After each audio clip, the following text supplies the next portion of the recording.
안녕하세요. 오늘도 사연살롱을 찾아주셔서 감사합니다. 저는 최근에 연이어 큰일을 치르고 이제 좀 마음의 안정을 찾아가고 있는 30대 후반 싱글맘입니다. 저는 최근에 이혼을 했어요. 이혼이라는 과정이 그다지 좋을 수는 없겠지만 제 경우는 더욱 진흙탕 같은 싸움을 한 것 같아 꽤 오랜 시간 힘들어야 했네요. 거기에 저는 12살 한참 예민한 딸도 있어서 행여 딸에게 나쁜 영향이라도 미치지 않을까 마음을 졸여야 했어요. 사실 저는 아빠가 일찍 돌아가셔서 호르마 밑에서 자랐거든요. 그래서인지 아니면 저도 엄마도 그런 성격이 아니어서 그런 것인지 모녀 사이 치고는 그렇게 정답게 지내지 못했는데 사람 욕심이라는 게 저는 그러지 못했어도 제 딸은 엄마인 저와 잘 지내줬으면 하는 마음이 큽니다. 그래서 이혼하면서 딸애가 상처를 받지 않게 하려고 엄청 노력했어요. 그리고 그런 제 마음을 딸도 아는 건지 다행히 지금은 친구처럼 지내고 있는데요. 이렇게 마음 편하게 살기까지 참 많은 일들이 있었네요. 그 일 중에는 살과 뼈를 깎는 아픈 시간도 있었고요. 바로 본론으로 들어가자면 저는 결혼 10주년을 앞두고 남편이랑 헤어졌어요. 사실 그전부터 헤어지고 싶었는데 워낙 이혼은 하지 않겠다고 남편 놈이 버티는 바람에 별로 기념하고 싶지 않은 10주년을 맞이할 뻔했었죠. 그래도 모든 남녀가 그렇겠지만 처음엔 이 남자가 아니면 죽을 것처럼 사랑했어요. 남편과 저는 고등학교 시절에 만난 첫사랑이었거든요. 남편은 저보다 한 살이 많았어요. 그렇다고 오빠 같은 듬직함은 없었는데 대신 말을 너무 잘해서 인기가 많았죠. 생긴 것도 꼭 연예인처럼 보통 사람과 달랐는데 사람들 눈이 그렇잖아요. 남들 눈에 좋아 보이면 내 눈에도 좋아 보이는 거. 그래서 저도 남편을 좋아했어요. 그리고 남편에게 고백을 받았을 땐 세상 전부를 가진 듯 참 행복했는데 그런 남편과 전쟁 같은 결혼 생활을 하게 될 줄은 꿈에도 몰랐죠. 아, 저희 시어머니 얘기도 빠질 수 없네요. 저희 시어머니는 홀 시어머니이신데 잘난 아들이 유일한 당신의 자랑이셨어요. 그렇다고 그 아들이 능력이 대단히 좋은 건 아니었는데 얘 있잖니? 우리 아들이 내 인물을 닮아서 저렇게 귀공자처럼 생긴 거다. 이래서 사람이 유전자가 중요한 거야. 예은이 저거 인물 좋은 거 다 지 닮아서 그런 거다. 너도 내 아들 옆에 끼고 다니면 사람들이 부러워하지? 너는 참 남편 복도 많다. 저런 인물이 어디 흔하냐? 이렇게 당신 아들 잘생긴 거 하나 믿고 그렇게 자부심을 내비치고 사셨네요. 뭐 그때는 저도 이왕이면 다홍치마라고 잘생긴 남편이 싫지 않았는데 막상 살아보니 그것도 참 길지 않더라고요. 왜 옛말에 얼굴 뜯어먹고 사는 거 아니라고 결국은 인물보다도 능력과 됨됨이가 중요하죠. 하지만 그걸 알았을 때는 이미 늦은 때였고 어쨌든 남편이기에 제가 감당해야 할 일이었는데요. 제 전남편이라는 사람은 자기의 잘생긴 외모와 말빨만 믿고 잊을만 하면 사고를 치는 그런 인간이었어요. 부끄러운 이야기지만 불륜으로 오해 서서 푸닥거리도 종종 했어요. 자기는 그저 호의와 친절을 베풀었을 뿐인데 그걸 상대가 오해를 했다나요? 그리고 곱상한 외모와는 달리 욱하는 성질은 또 있어서 걸핏하면 시비가 붙어 저를 경찰서에서 부르는 경우도 많았는데 사춘기 아들 키우는 것도 아니고 회사에서 일하는 중 급하게 울리는 남편 전화가 그렇게 불안할 수가 없었어요. 자기야, 나 지금 경찰서인데 자기가 여기 좀 와서 합의 좀 해줘. 뭐? 경찰서? 합의? 자기 사고 쳤니? 사고는 무슨, 그냥 운전하다가 시비가 붙은 건데. 아씨, 나도 억울해. 이건 분명 쌍방인데. 아무튼 여기서 보호자 부르래. 보호자. 분명 부부는 서로의 보호자가 맞긴 하죠. 근데 그 순간은 너무 어이가 없었어요. 보통 학교에서 사고치고 보호자가 학교에 불려가잖아요. 저는 그때 딱 제가 사고친 아들, 문제 수습하는 보호자가 된 기분이었어요. 그리고 부랴부랴 경찰서에 가서 상황을 들어보니 저희 남편이 무리해서 끼어들기를 했고 사고가 날 뻔했기에 시비가 붙었는데 저희 남편이 적반하장으로 먼저 욱해서 상대방에게 주먹을 휘둘렀다는 거예요. 그래서 상대방이 합의를 요구하는 거고 남편은 저에게 더럽고 치사하니 빨리 합의해주고 끝내자고 하는데 다 큰 성인이 그것도 딸 자식 있는 아빠가 저런다는 게 저는 너무 실망스러웠어요. 물론 그거 합의해주고 집에 오는 내내 남편과 저는 대판 싸웠죠. 생각이 있어? 그러다 사고 나면 어쩌려고 그렇게 끼어들기를 해? 사고 안 나. 내가 운전 경력이 몇 년인데 괜히 저 쫄보 새끼가 오버한 거야. 그래놓고 얼마나 매너 없이 사람한테 쌍욕을 했는 줄 알아? 언어폭력은 뭐 폭력이 아닌가? 그럼 그냥 자기도 말로 싸우지. 자기는 매너가 참 좋아서 주먹을 쓰냐? 사람 열받게 하는 걸 어떡해. 그 입을 확 이 주먹으로 막아버리고 싶었지. 나 오늘 엄청 중요한 계약 때문에 이동하는 거였단 말이야. 저 새끼가 일 키우는 바람에 다른 회사에 계약 넘어갔어. 내가 그러니 승질이 안 나? 그래도 그렇지. 성질 난다고 일을 이 지경으로 만들어? 자기가 애니? 내가 이렇게 될 줄 알았어. 지금 기분 더러운 건 나야. 요즘 왜 이렇게 되는 일이 없는지 얼마나 짜증나는 줄 알아? 그러니까 괜히 불난 집에 기름 붓지 마. 자기한테 화풀이 하고 싶지 않으니까. 저는 어른스럽지 못한 남편의 말과 행동에 한숨이 나왔어요. 그리고 설상가상으로 당신 아들이 경찰서에 다녀왔다는 사실을 안 시어머니는 입에 거품을 물며 뭐 그런 놈이 다 있냐며 더 성하셨는데요. 그 엄마의 그 아들이라고 데칼코마니가 따로 없었어요. 아니 뭐 그런 쌍놈의 자식이 다 있냐? 운전도 못하면서 차를 왜 끌어? 그래서 합의금은 얼마나 줬는데? 넌 그 돈을 순순하게 줬냐? 어머니, 제가 상대방 블랙박스 봤는데 예은 아빠가 잘못한 거 맞아요. 그렇게 깜빡이도 없이 들어가면 운전 미숙한 사람은 100% 박을 사고였다고요. 그럼 그냥 죄송하다고 좋게 말하고 갔으면 될걸 싸움까지 해서 그냥 달라는 대로 적당하게 주고 왔어요. 아유, 너는 누구 편이냐? 오늘 그 재수없는 놈 때문에 내 아들이 손해보고 그것도 모자라서 경찰서까지 가고. 우리 아들 많이 놀랐지? 잘생긴 얼굴이 더 하얗게 질렸네. 저렇게 잘잘못도 따지지 않고 무조건 자기 아들만 감싸고 사니 정상적인 대화는 통하지 않았어요. 사실 결혼 전에는 저 정도인 줄은 몰랐거든요. 그냥 남편 없이 키운 아들 애지중지한다고만 생각했는데 그게 아니었죠. 그뿐만이 아니었어요. 남편은 자기 특기 살려 영업일을 하겠다고 하더니 이 회사 저 회사 옮겨다니며 3개월도 버티지 못했고 그놈의 한방 한탕 타령은 또 얼마나 하든지 매주 로또를 10만 원도 넘게 샀어요. 한 주에 희망이라나 뭐라나 하면서요. 하지만 운도 지질이 없는지 그 정도 샀으면 10,000원짜리 하나 될 만도 한데 그런 운도 없는 게 제 남편이란 놈이었죠. 그리고요. 결국엔 제가 우려했던 일이 벌어지고 말았는데요. 뭐? 회사를 그만뒀다고? 이직하는 게 아니고 그냥 그만뒀다고? 진정 좀 해. 아무리 생각해도 이건 아닌 것 같아서 그랬어. 나만 죽어라 고개 귀 맞추고 계약했다는데 내 손에 떨어지는 건 얼마 안 되잖아. 그런데 회사는 하는 일도 없이 편하게 돈 벌고 세상에 그런 날강도가 어딨냐? 그래서 그냥 이참에 작더라도 내 가게 하나 하는 게 나을 것 같아서 그랬어. 가게? 가게는 뭐 아무나 해? 요즘 힘들어서 있는 가게들도 다 접는 편이야. 자기는 왜 그렇게 대책이 없어? 자기 처자식 있는 사람이야. 자기 처지 잊었어? 알아. 그래서 뭐라고 하다고 벌버둥 치는 거잖아. 조금이라도 더 벌려고 애쓰는 거 자기 안 보여? 안 보여. 남들도 나도 다 힘들게 일해. 원래 돈 버는 일은 다 그런 거야. 근데 자기는 뭘 그렇게 쉬운 길만 찾아?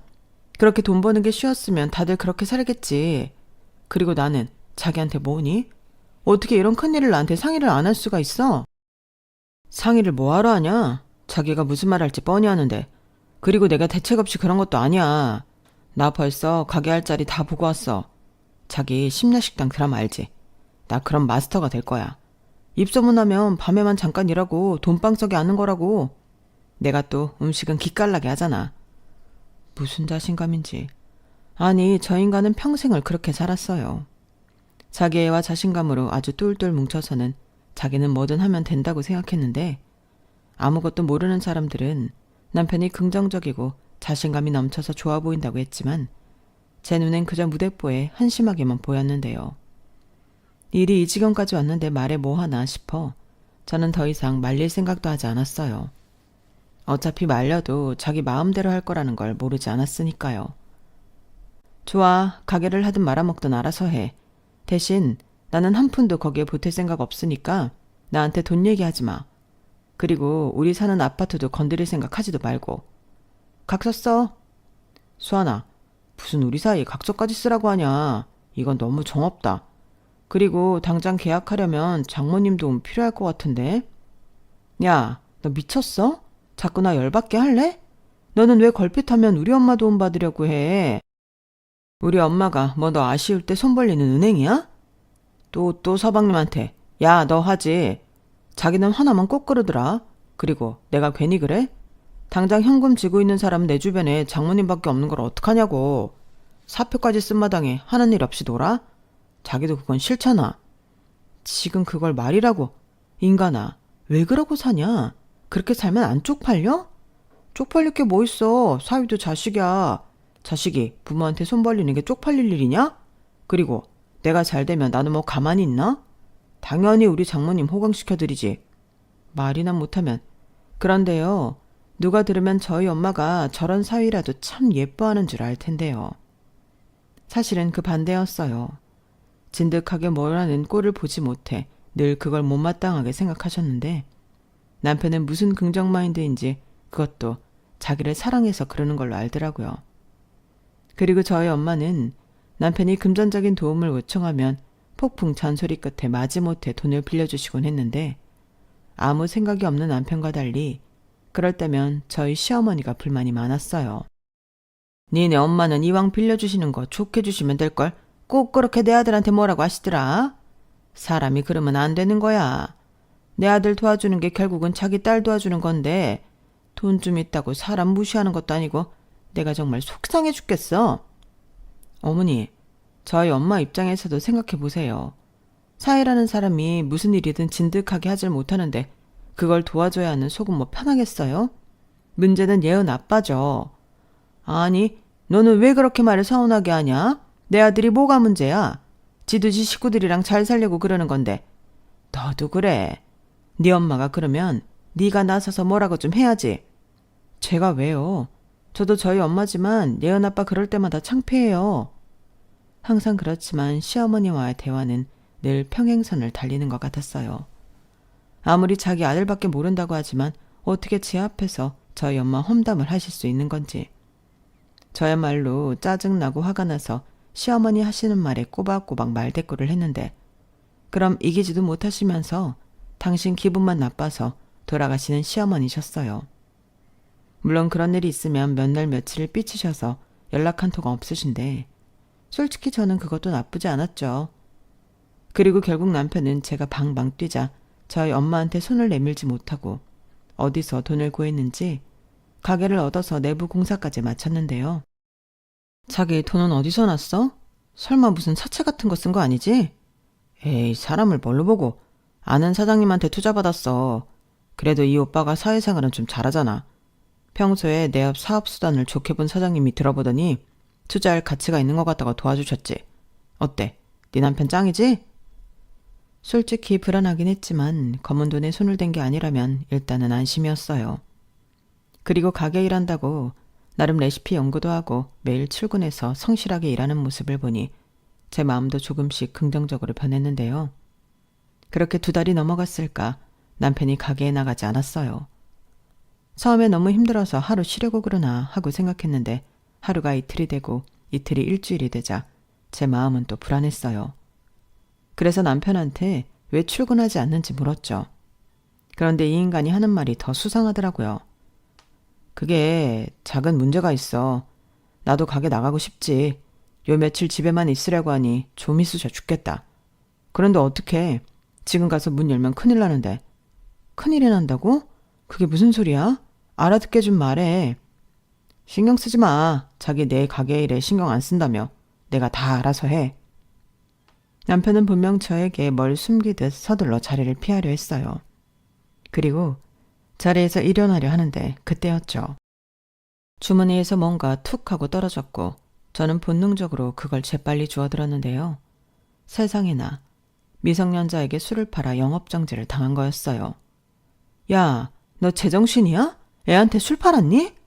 아이씨, 내가 걔들이 미성년자인 줄 어떻게 알아. 나는 피해자라고. 나도 억울해. 에이씨, 민짜 새끼들.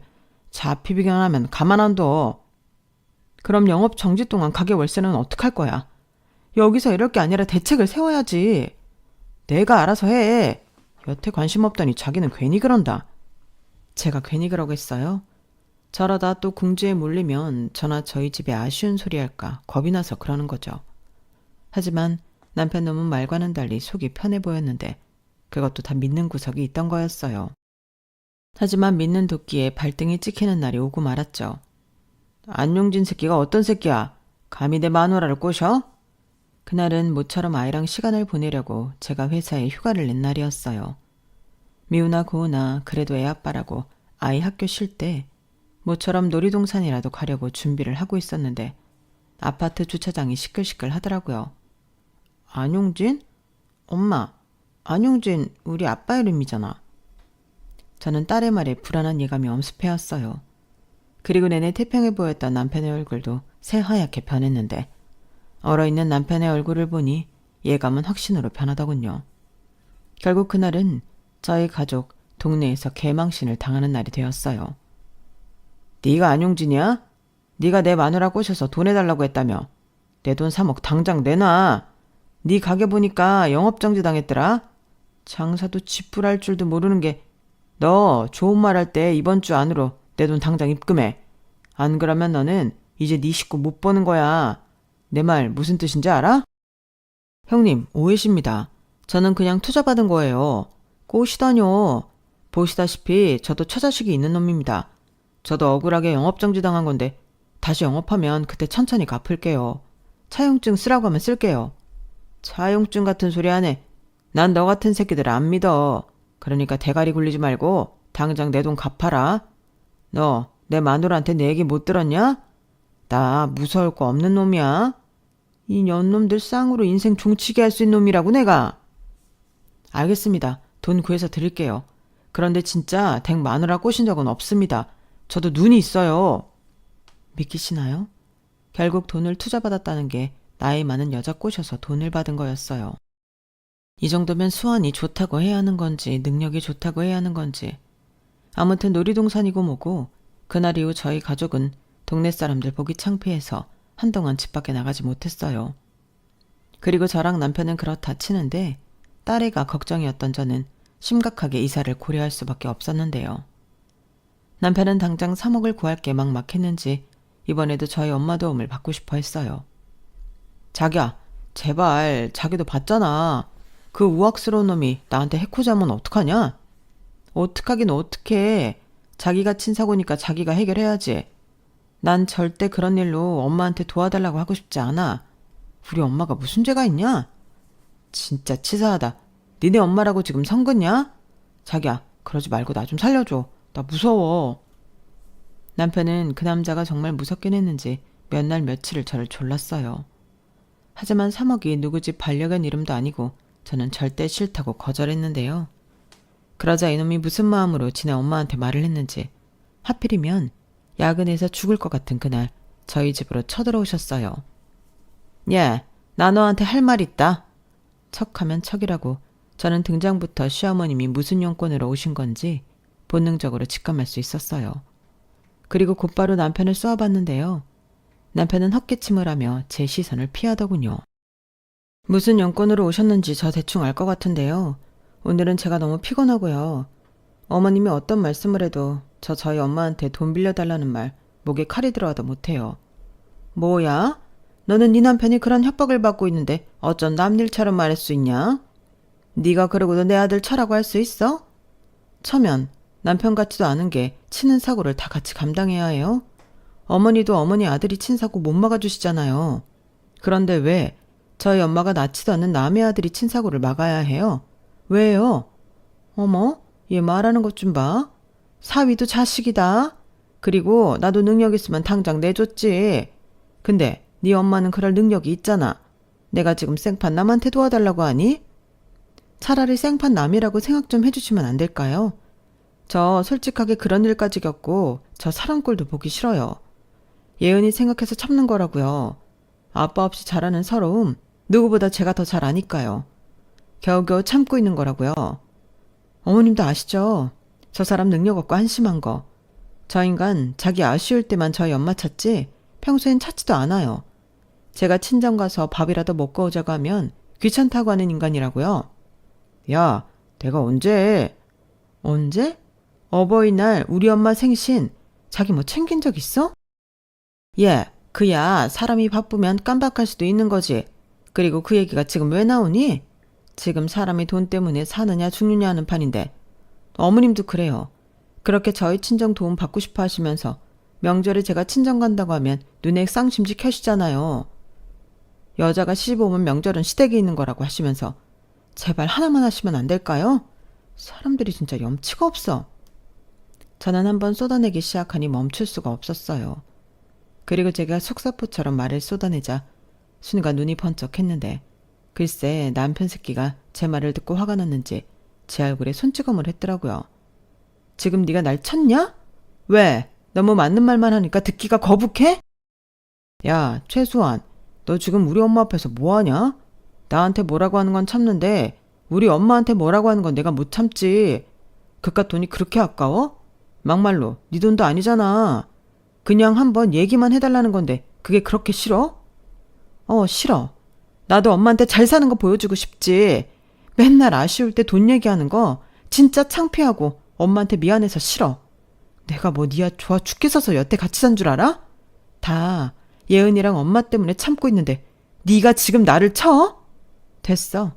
이렇게 살 바에는 그냥 나도 너랑 이혼하고 맘 편하게 살란다. 나가. 네 엄마 모시고 당장 나가.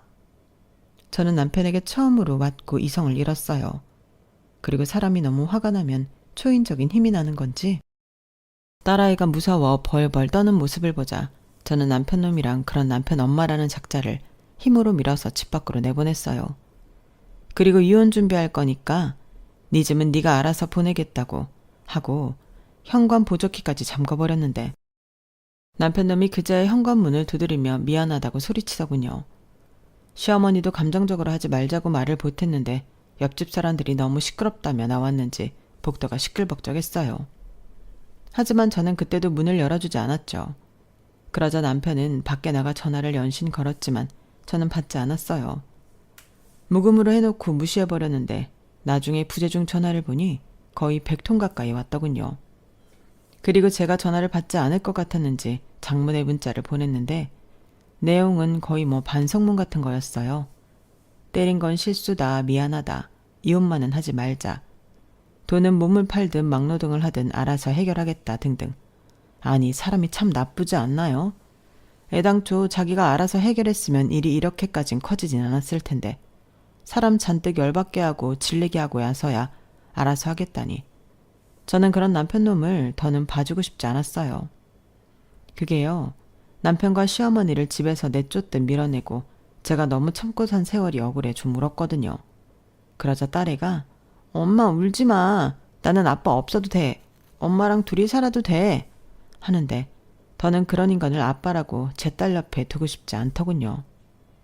좋은 남편은 아니더라도 좋은 아빠는 돼주길 바랬는데 제가 너무 많은 걸 바랬다는 생각이 들었어요. 그렇게 저는 마음을 이혼 쪽으로 굳히고 그 후 이사 준비와 더불어 이혼 준비를 하기 시작했어요. 그리고 시일을 봐서 친정 엄마와 동생에게 이 사실을 알리려고 했는데요. 한 사람을 끊어내버리는 일이 그렇게 간단하진 않았어요. 그게 제가 남편과 결혼하고 9년이 넘었을 때였는데 하필 그때가 회사에서 사활을 걸고 하는 프로젝트가 있어서 그 일 하랴 이사갈 곳을 찾는 것, 거기에 변호사 사무실에 가서 이혼 상담을 받는 일까지 정신이 없었어요. 그러다 보니 저도 모르게 예민해졌는데 모처럼 친정엄마가 제 생각이 났다며 전화를 하셨더군요. 물론 처음엔 반가웠죠. 그런데 전화를 받고 몇 마디 주고받는데 마음과 다르게 친정엄마와 싸우고 말았어요. 수아나, 어째 너는 도통 연락도 없고 집에도 안 오냐? 그렇게 사는 게 바빠? 엄마랑 동생 얼굴 까먹을 만큼? 이번 주에 네 동생 생일 있는 거 알지? 어째 너는 언니가 돼서 동생을 한번 안 챙기니? 이래서 딸 자식 시집 보내면 남이라고 하는 거야. 엄마는 말을 왜 그렇게 해? 내가 괜히 그래? 먹고 살려고 하니까 바빠서 그렇잖아. 내가 남이라고? 엄마는 수정이만 딸이야? 얘가 왜 이렇게 예민해? 엄마가 그냥 서운해서 하는 소리잖아. 엄마는 항상 그러더라. 엄마는 내가 얼마나 힘든지 모르지. 야, 요즘 안 힘든 사람 어딨어. 나도 힘들다. 넌 같이 사는 남편이라도 있지. 맞다. 네 남편 요즘 괜찮니? 요즘 도와달라는 연락도 없으니까 어째 내가 더 불안해. 그 사람은 뭐 맨날 사고만 쳐? 엄마는 도대체 우릴 뭘로 보는 거야? 순간 왜 그런 말이 나왔는지 지금도 이해가 가지 않아요. 남편이 또 사고를 쳤고 그래서 이번엔 진짜 이혼할 생각이라고 말하면 됐을 건데 저는 언제처럼 엄마에게 예민하게 굴었어요. 그리고 엄마는 자기가 이번 건 말 실수한 거라면 미안하다고 사과를 하셨는데 잘못한 건 저잖아요. 그런데 솔직하지 못하면서 엄마한테 화만 나는 제가 너무 싫었어요. 그리고 한 가지, 모두가 다 알면서 방관한 부모가 언제까지고 내 옆을 있을 거라는 착각 속에 저는 엄마에게 언젠가는 제 마음을 모두 털어놓을 날이 있을 거라고 생각했어요. 이렇게나 빨리 엄마와 헤어지게 될 줄은 몰랐죠. 언니 어떡해? 엄마가 있잖아. 엄마가 뭐, 왜 그러는데? 저는 밤늦게 딸애를 재우는데 제대로 말도 하지 못하는 동생 전화에 불현듯 좋지 않은 예감이 들었어요. 그래서 동생에게 더 뭐라고 했는데 핸드폰 너머로 들리던 동생이 믿지 못할 말은 저를 나락으로 빠뜨리고 말았어요. 엄마가 죽었어. 언니, 우리 어떡해? 언니. 저는 미친 듯이 병원으로 향했어요. 그리고 울고 있는 동생을 발견하고 곧장 엄마를 확인하러 갔는데 엄마는 발견 당시 이미 뺑소니 사고로 사망한 뒤였다고 경찰이 설명했죠. 그날이 엄마와 제가 통화하고 바로 다음 날이었는데 믿기지 않더군요. 사실 이 글을 쓰고 있는 지금도 저희 자매한테 엄마가 없다는 사실이 거짓말 같아요. 그리고 밀려오는 죄책감. 저는 엄마에게 너무 죄송해서 숨을 쉴 수 없을 만큼 괴로웠어요.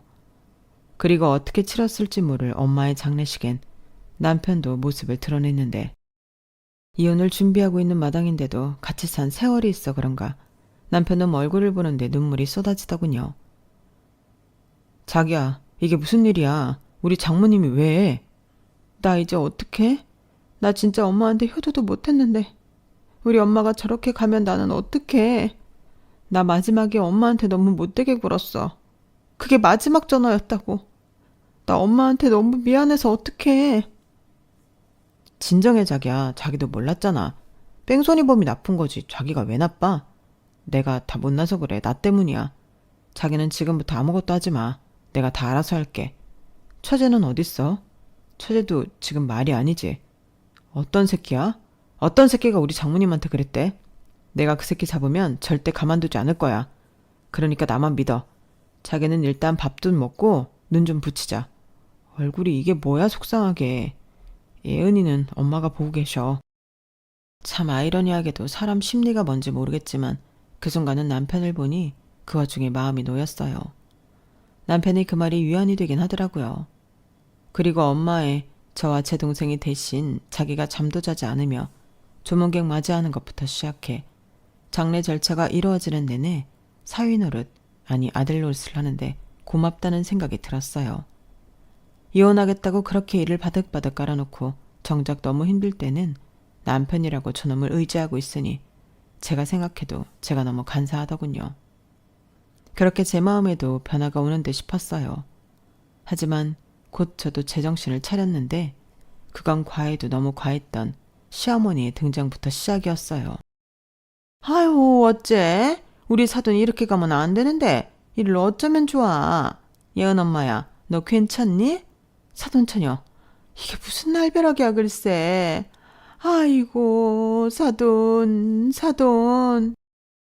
시어머니는 오자마자 폭풍 오열을 시작했어요.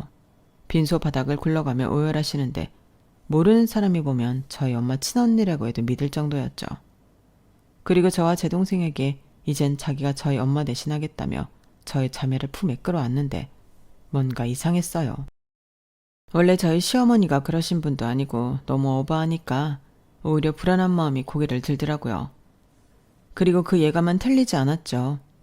지금 생각해도 너무 화가 나는데 실컷 맹연기 펼치던 시무는 조문객이 거의 다 빠질 때를 기다렸다가 저에게 슬쩍 이런 말을 하셨어요. 예은 엄마야, 비통한 일이지만 죽은 사람은 죽은 사람이고 산 사람은 살아야지. 그래도 네 엄마가 좋은 사람이긴 했나 보다. 조문객이 많이 든 거 보니 호상이야, 호상. 호상이라고요? 왜 또 눈에 힘을 주고 그러냐? 난 나쁜 뜻으로 말한 거 아니야. 나 따니는 생각해서 한 말이라고. 그리고 네 동생이랑 유산 정리는 어떻게 하기로 했니? 네? 유산 정리요? 이제 순서상 정리해야지. 아, 맞다. 사망보험금은 얼마 정도 나오려나? 사돈 처녀가 시집을 가지 않아서 혹시 수익자가 네 동생은 아니지? 어머니! 깜짝이야. 네 동생 듣겠다. 너 내 말 똑똑히 들어라. 부모 있을 때야 형제고 자매지. 부모 없으면 남편이랑 시부모가 가족이야. 네가 그래도 장녀인데 한 푼이라도 더 챙겨야지. 그래서 하는 말인데 사망보험금 나오면 바로 내 계좌에 입금해라. 네가 나 줘버렸다고 하면 네 동생이 어쩔 거야? 그거였어요? 여기 오신 목적이? 아니 뭐 겸사겸사지. 이런 말이 좀 그렇긴 한데 지금 딱 타이밍이 좋아.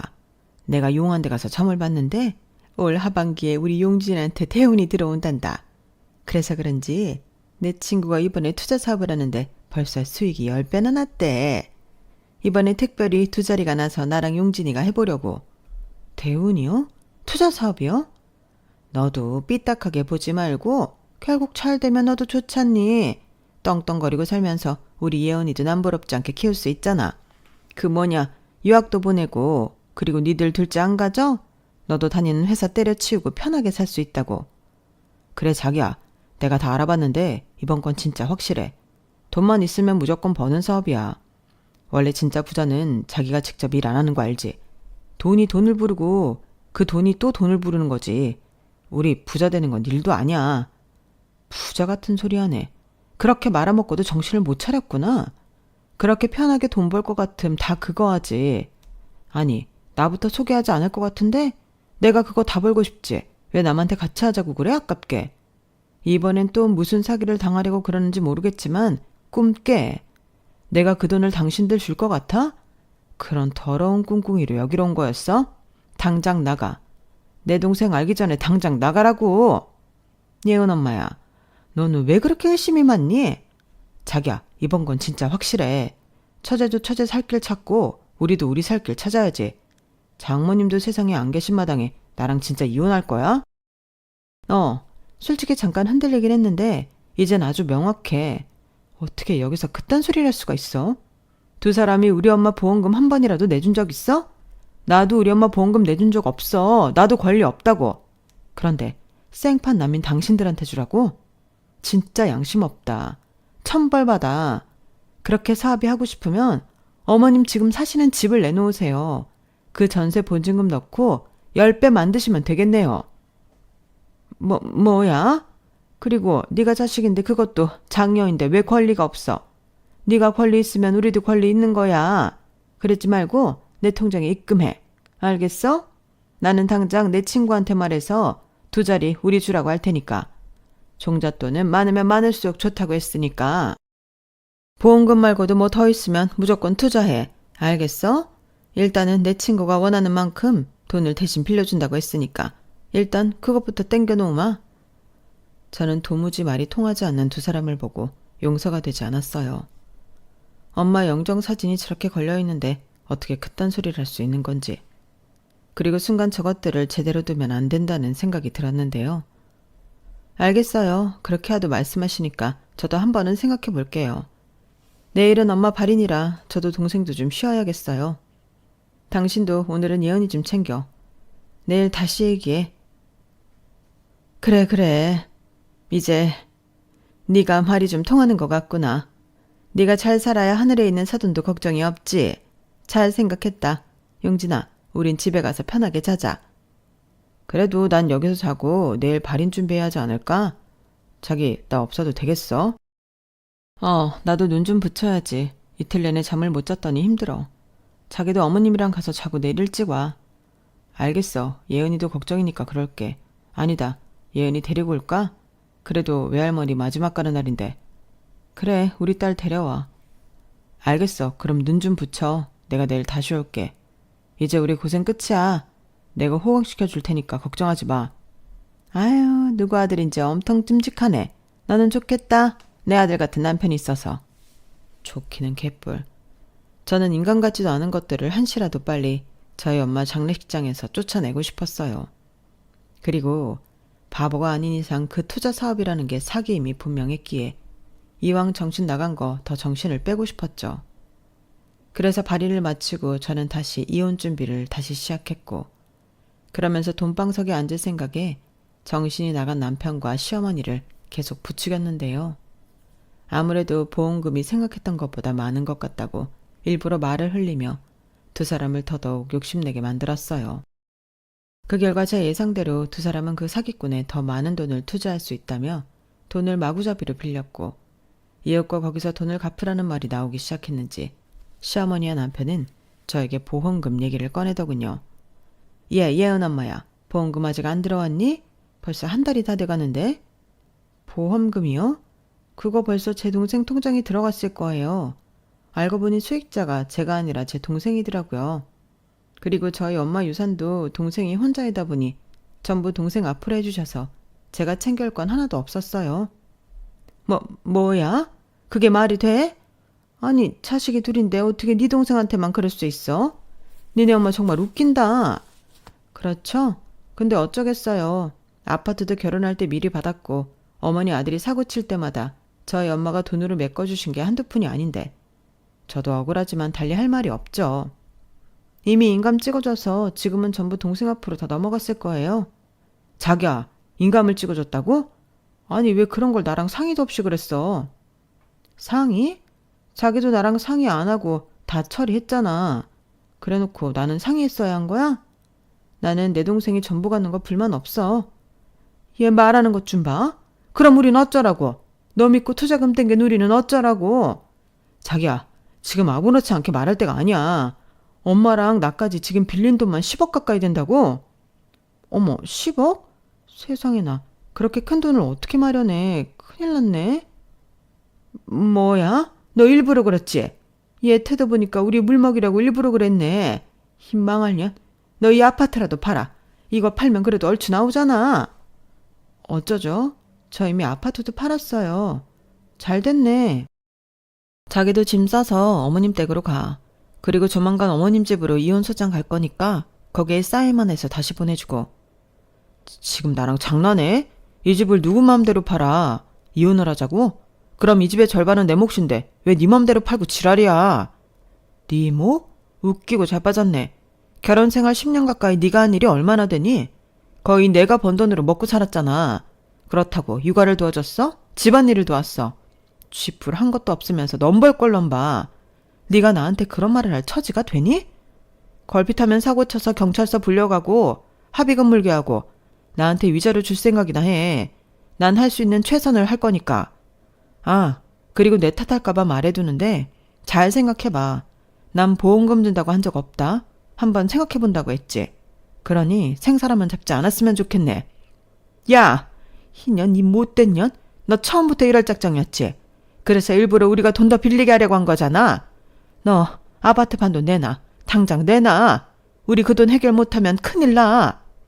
제가 왜요? 그렇게 자기 처지도 모르고 왜 그렇게 욕심을 부리세요? 저 사람이 저 모양인 건 다 어머니 때문이에요. 어머님이 아들 잘못 키우셔서 이 모양 이 꼴이신 거라고요. 이 사람이 거지도 아니고 왜 그렇게 살아요? 쪽팔린 줄 아세요? 야, 알겠으니까 우리 인간적으로 돈만 좀 나누자. 나 진짜 한 번도 없어. 나 예은이 아빠잖아. 네가 나 아파트 판 돈의 절반만 주면 순순하게 이혼해줄게. 그럼 피차 윈윈 아닌가? 윈윈 같은 소리 하네. 널 만나서 결혼한 순간 내 인생은 나락이었어. 그리고 그 입에 예은이 팔지 마. 예은이가 그러더라. 아빠 싫다고. 아빠랑 같이 안 살아도 된대. 세상에 얼마나 한심하면 자식한테까지 버림을 받냐? 내 집에서 당장 꺼져. 안 그러면 경찰 부를 거니까. 경찰? 그래, 불러. 이렇게 된 거 이판사판이지. 너 돈 내놓지 않으면 오늘 내 손에 죽을 줄 알아. 그날 혈투라는 단어가 어울릴 정도로 모자가 한편이 되어 저는 몸싸움을 했어요. 저는 거의 방어만 했는데 그러면서 경찰에 신고를 했죠. 다행히 경찰들이 빨리 출동을 해서 싸움은 길지 않았는데 경찰 신고와 병원 진단서까지 소중한 증거가 되어 저의 이혼을 도와준 셈이 되었네요. 남편놈은 저랑 어떡하든 이혼은 하지 않겠다고 버텼지만 변호사 선임할 돈도 없었는지 소송은 전적으로 저에게 유리하게 흘렀고 재산 분할은 해야 했지만 결혼 생활 중 재산 형성에 전혀 도움이 없는 바 인정받을 게 없었어요. 거기에 저에게 줘야 할 위자료가 더 많았으니 다행히 아파트와 제가 번 돈은 일절 남편놈과 나누지 않아도 됐는데 남편놈은 위자료에 양육비까지 제게 줘야 하는 돈이 달에 300만 원이 넘었죠. 당연히 그 돈을 지불할 능력이 없다는 걸 전 모르지 않았지만 그렇게라도 제가 당한 걸 복수하고 싶었어요. 거기에 시어머니라는 여자는 저에게 사기를 당했다며 저를 고소하겠다고 큰 소리를 쳤는데 할 수 있으면 해보라고 했더니 증거 불충분으로 되지도 않은 모양이었어요.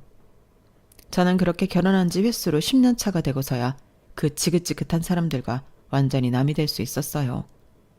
이혼 뒤 이젠 가족도 아닌 그 사람들은 자기 좀 살려달라며 애걸복걸했지만 저는 더 도와줄 이유가 없었죠. 그때 얼마나 홀가분했는지 모릅니다. 저는 지금은 살던 아파트를 팔고 친정집에 들어와 딸애와 동생 이렇게 셋이 살고 있어요. 아직까지도 엄마의 빈자리가 너무 커서 며칠은 거의 울면서 지냈는데 엄마의 손때가 묻은 이곳을 영영 떠날 수는 없을 것 같아요. 그리고 엄마가 쓰시던 안방을 정리하다 일기장을 발견했는데요. 그 일기장엔 저와 제 동생에 대한 엄마의 한결같은 사랑과 걱정이 한가득 녹아져 있었어요. 말로는 어쩐지 쑥스러워서 잘 표현하지 못했던 엄마의 진짜 마음이 거기에 전부 쓰여 있었죠. 오늘 모처럼 수언니한테 전화를 걸었다. 목소리를 듣고 너무 반가웠는데 마음과 달리 툴툴거리는 말이 나가서 수언니가 화를 냈다. 나는 왜 고치려고 해도 자꾸만 이러는지. 좋은 엄마가 되고 싶은데 아직 먼 것 같다. 요즘은 안서방이 사고를 치지 않는지 잠잠한데 부디 우리 큰딸이 마음고생하지 않길 바라면서 이번에 집에 오면 맛있는 거라도 잔뜩 해먹어야겠다. 우리 둘째는 얼굴도 예쁘고 성격도 천사인데 어째 시집을 안 가는지 걱정이다. 오늘은 선이라도 보라고 했다가 둘째 딸이랑 한바탕 했다. 혹 내가 혼자 남을까 걱정돼서 그러는 것 같은데 그 마음이 고마우면서도 짜증을 냈다. 난 정말 빵점짜리 엄마다. 저와 동생은 엄마의 일기장을 보고 알았어요. 엄마 당신은 자기를 항상 부족한 엄마라고 자책했지만 사실은 늘 저희를 걱정하고 사랑한 100점짜리 엄마라는 걸요. 그런 엄마 밑에서 자랐기에 이렇게 우리가 무탈하게 살 수 있었다는 걸 뒤늦게 알았는데 이젠 더 이상 그런 엄마가 우리 곁에 없다는 게 아직도 믿기지 않습니다. 아마 엄마의 빈자리를 채우려면 아주 많은 시간이 필요할 것 같아요. 그리고 저 역시 엄마이기에 저희 딸에게 저희 엄마 같은 좋은 엄마가 되어주고 싶은데 그러기 위해서는 제가 더 열심히 그리고 행복하게 살아야 한다고 생각합니다. 고맙게도 동생이 많이 도와줘서 딸아이도 아빠의 빈자리 따위 느끼지 못하는 것 같아요. 이모랑 사이가 어찌나 좋은지 제가 바쁠 때면 둘이 나가서 외식도 하고 영화도 보고 들어와 놀고 있는데 그 모습을 보면 괜히 가슴이 뭉클해집니다. 이혼 후 남편놈과 시어머니에 대한 소식은 전혀 모르고 있어요. 뭐 알려면 알 수는 있는데 굳이 엮이고 싶지 않아서 관심을 끄고 살고 있습니다. 왜 사람은 변하지 않는다고 하잖아요. 아마도 남편놈과 시어머니였던 그 여자는 앞으로도 자기들이 살아온 거지 같은 방식으로 남은 날을 살지 않을까 생각합니다. 그렇다고 제가 받을 것까지 포기하면서 산다는 건 아니에요. 지금이야 받을 수 있는 게 하나도 없어서 관심을 끄고 있을 뿐 저도 끝까지 받을 건 받을 생각입니다. 자그마치 10년인데 저도 똑같이 갚아줘야죠. 제가 좀 치사한가요? 저는 그렇게 생각하지 않는데 제가 아직은 마음이 그렇게 너그럽지는 못한가 봅니다. 눈에는 눈, 이에는 이죠. 그리고 하늘에 계신 엄마가 더는 저와 제 동생을 걱정하지 않도록 둘이 똘똘 뭉쳐서 이 세상 잘 살고 싶은데요. 언젠가 제 동생이 진짜 좋은 인연을 만나 시집을 가게 된다면 제가 엄마 대신 그 역할을 잘해주고 싶어요. 제 동생 정말 착하고 예쁜 아이거든요.